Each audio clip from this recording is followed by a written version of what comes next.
Ça va aller, hein. Ça va aller. Nous, on n'est pas contente. Pourquoi on n'est pas contente? Parce qu'on n'est pas contente. Pourquoi on n'est pas contente? Parce qu'on n'est pas, parce qu'on n'est pas, parce qu'on n'est pas, parce qu'on n'est pas, parce qu'on n'est pas du tout contente. On n'est pas du tout contente. Nous, on n'est pas contents, toi, on n'est pas contente. On voudrait parler des petites maladies d'hiver. Les petites maladies d'hiver.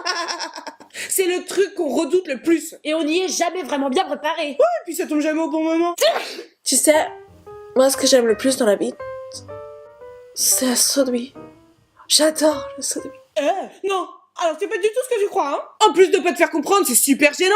Quand t'as une gastro qui se déclenche au travail. Étape 1. Prise de conscience. Ton ventre gargouille dans tous les sens. Et tu sais que si tu lâches un paix, tout part avec. Étape 2. La course du 100 mètres. Tu essayes le plus discrètement, mais surtout le plus rapidement possible d'aller aux toilettes. Étape 3. Le débarquement. À peine les fesses posées, c'est... Attention au départ, ça va démarrer. Étape 4. Oscar du meilleur acteur. Masquer l'odeur, le bruit et paraître naturel en sortant des toilettes. Pardon. Attention, ça sent drôlement des égouts ici. Du coup, quand tu vas à la pharmacie, eh ben c'est délicat.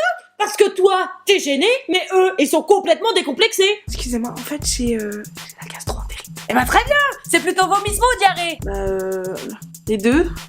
Et puis en même temps. Bon, comme ça, y a pas de jaloux. Bon, après, t'as les faux malades. Ah ouais, bah alors ça c'est le pire. Les hypochondriacs. Oui, bah quand quelqu'un de leur entourage est malade, tout est porteur de virus. Du coup, ils instaurent un périmètre de sécurité sous peine de contagion. Ouais, et en général, quand ils sont vraiment malades, alors là, c'est la fin des haricots. Ils sont à l'article de la mort, tout ça pour un rhume. Ouais, mais ce qui n'arrange rien, c'est qu'ils sont connectés H24 sur Doctissimo. Ouais, et ils pensent avoir toutes les maladies du monde. Bah du coup, ils dépensent une fortune en médicaments et ils passent leur temps chez le médecin. Non mais d'ailleurs, vous avez remarqué que dans les salles d'attente, il y a toujours des vieux magazines moitié déchirés et des jouets jaunis par le temps? Mais même ton médecin, il est jauni par le temps. Puis je vous parle pas des vieux posters pour le renouvellement des vaccins. C'est pas très rassurant. Donc nous, on n'est pas contentes. Car être malade, c'est pas agréable et ça coûte cher. Bah ouais, parce qu'en plus du budget médoc, tu dois acheter du PQ, des mouchoirs, de la crème pour le nez.